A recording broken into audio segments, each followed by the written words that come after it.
of Spain to Valencia, Spain,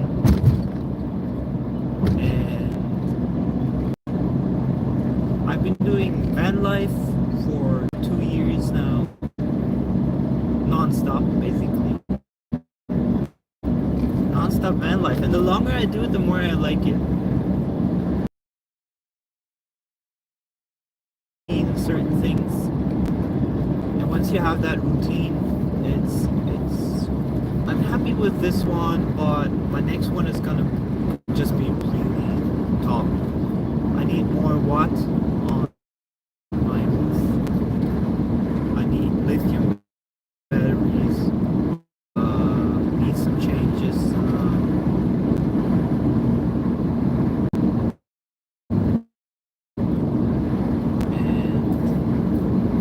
But I don't think I would want necessarily a bigger one, because there's many moments during van life where you need to go to the city, and it's pretty hard to park large cars in the city. For example, supermarkets. Sometimes supermarkets don't let you in, or it's very hard. With a normal furgoneta, how they say in Spanish, furgoneta, campervan, they let you in really without a problem, unless they have a height restriction. Where in Spain they have more and more and more height restrictions on the beaches, even in France. At the beaches, they're going lower and lower and lower with the height restrictions.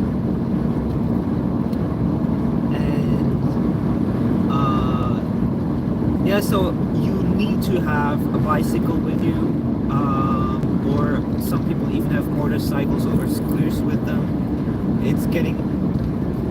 That's one of the most important things when doing van life around the clock. You need some transport which is not the car itself. Ideally, for example, my fat bike, which is an e-mountain fat bike, has bags for shopping.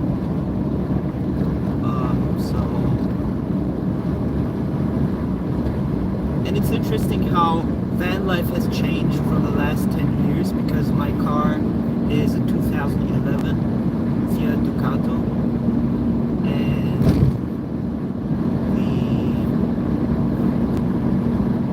the new ones have different things, like for example the rack mounts for the bicycles, totally different, better. Battery management is better.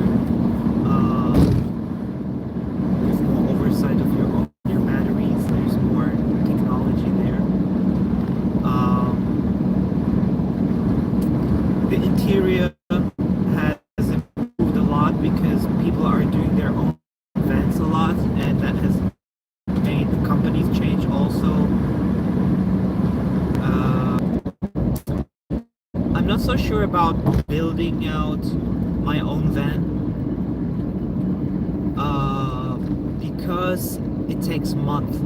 It takes to build your own van really well, and you have to work a lot with, a lot of tools and stuff.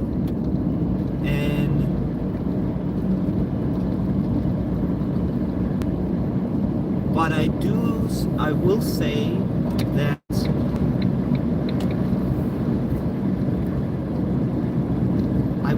that building your own van is 99% out of 100 times is preferable to buying a finished van. But I wouldn't necessarily do it if I hadn't had the experience before. So you might want to rent a van, and then for a few weeks, and then learn how everything functions, and then build your own. But I met a couple, they were in their 50s, very, very entrepreneurial couple, very go-getters. He actually was a carpenter when he was younger, so he built his own van right from the start. Absolutely amazing. They did an absolute fantastic job. And, but it took him a year he was still working, I guess, a normal job, but it took him a year to build it, and I don't want to wait a year to go on the road. And that's really, I mean, it's if you have a normal job and you're in the evenings, on the weekends, you're building your van, fantastic. But if you are a digital nomad and you have a lot of time, 1 year is a lot of time. I mean, there's people who build it in 3 months, but I've never heard anyone build a custom van life van in a month. Never. At least 3 to 6 months, if not a year. Because you need to check out the latest technologies. You need to learn, you know, how the things work. You need to be kind of like a carpenter and electrician in a way, unless you get finished systems. And I have to say, really, the technology changed so much from 2010 to now. In the solar panels, the chargers, the battery management, and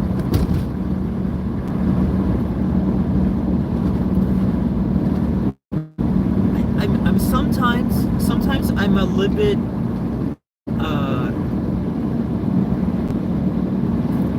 I wouldn't say jealous. I'm not jealous, but I'm like, sometimes I look at other bigger cars and I'm like, man, I wish at that moment I had a bigger car, because sometimes you just want to chill inside and have like a living room. But if you build it out yourself and you have a smaller one, then you can design it in a way that you have that cozy place. It is possible. I saw some where they, for example, where they made the kitchen, the width of the kitchen, super short, and thereby they had much more space inside. It was very interesting. So there's tons of possibilities, even in a short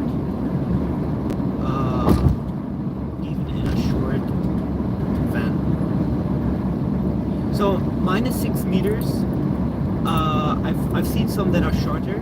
I've you know, people like to show off their vans, so I've seen a lot of vans, and I've seen the bigger ones. A lot of other couples that have the huge ones, they love to show it off. So I take a look and check it out. I mean, they're beautiful. The really modern ones, they're usually 60,000-70,000 euros upwards, and they're really beautiful. I mean, you really have a really cozy place, but it doesn't have, of course, it doesn't have the personal touch.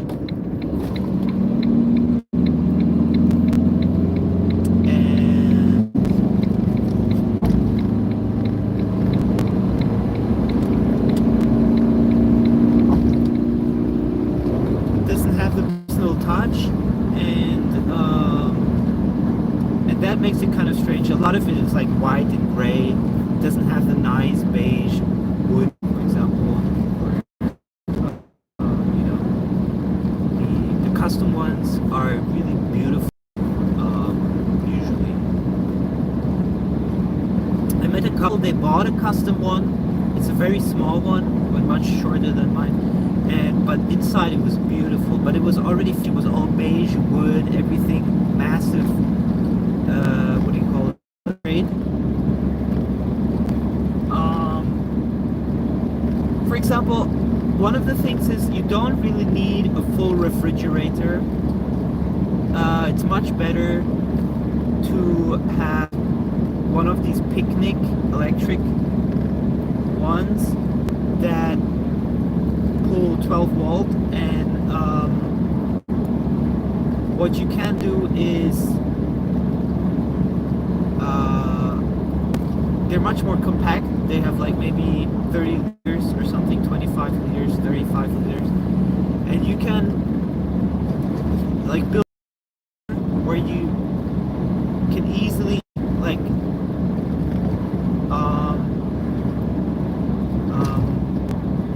open it and close it, like it slides, instead of a full blown refrigerator.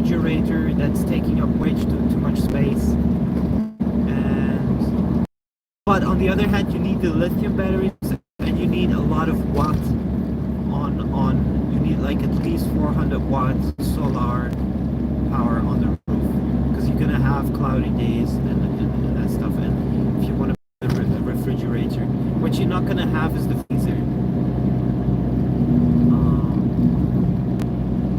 But you can. I think it's very unusual to do van life with a freezer.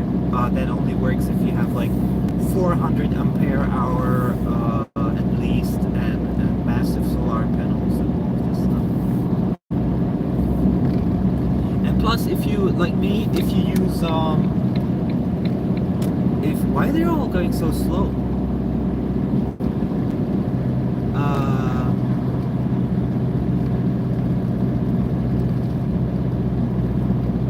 Am I missing something? Maybe there's like a speed. Oh, there's here it says 80.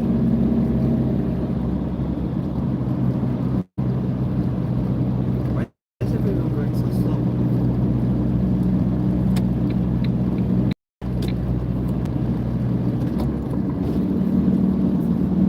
I'm just gonna go as fast as the fastest one here. Maybe I'm missing something. Maybe they're trying to save gas. So,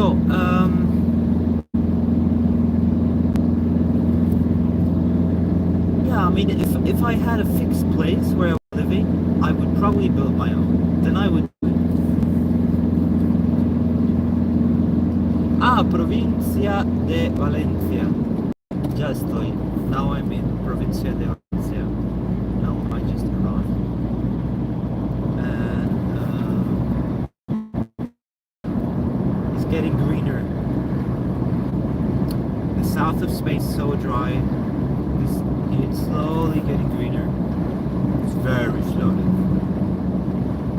And now I'm gonna spend the summer in France. The whole summer I'm gonna be in France, and then probably to Italy. After the summer to Italy, then to Croatia, then to Czech Republic, sell the van, and fly out of Europe. That's kind of the rough plan, but you know, with spiritual awakening, you can never know what's gonna happen. But usually things don't change that much, unless you're a girl that is 18 years old and looks really good.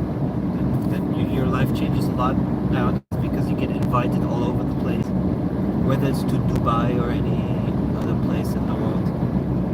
It's insane. It's absolutely insane how much young women nowadays, the opportunities they get. It's absolutely insane. Even when I was younger, even then, girls that look good, 18, 19, 20, the opportunities they got, absolutely insane. As a man, you have to create your own opportunities. They don't come your way. Nobody's like, hey, come visit me, unless you're extremely good looking.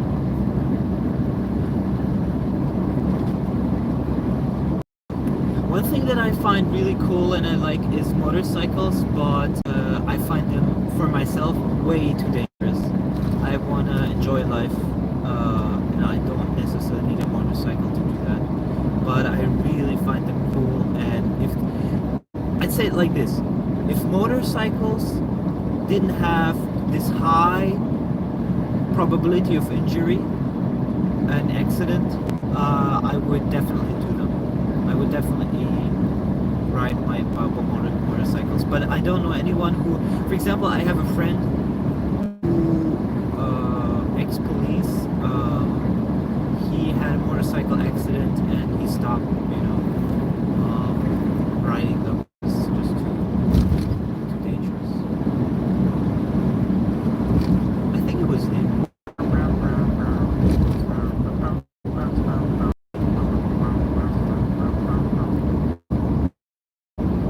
Okay, I'm gonna talk later about more spiritual stuff. Now,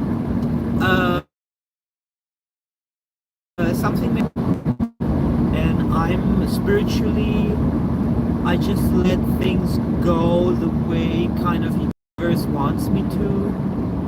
So I'm kind of like, or should I say, I let it go. I just say, it's not really like a fuck it, but it's more like a, I just accept whatever is, even if things get boring, or I don't have a plan, or I don't know where I'm going next, or whatever problems arise. It's kind of like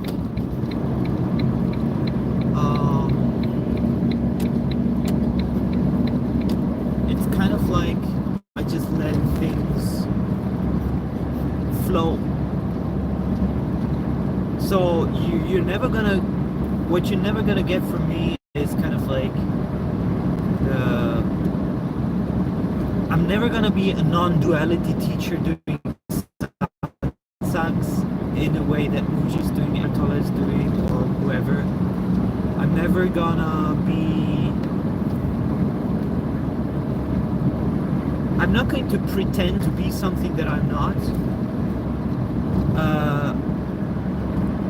And actually, by letting go more and more, I just let life take over. Even if that means that it's super boring, whatever.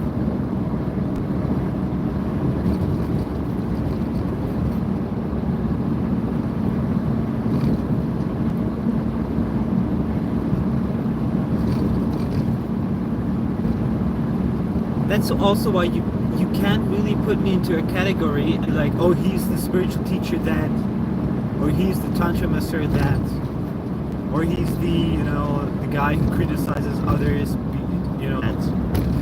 But I'm gonna be everything that I want to be at any time, moment in time, because I feel like it, if it feels right for me at that time, without thinking about what others think, whether they accept me or not. Most people do things because they want to be accepted by others. They want the attention by others. For example, Teal Swan, for me, is someone who definitely needs the acceptance from others for whatever reason. And that's it for now.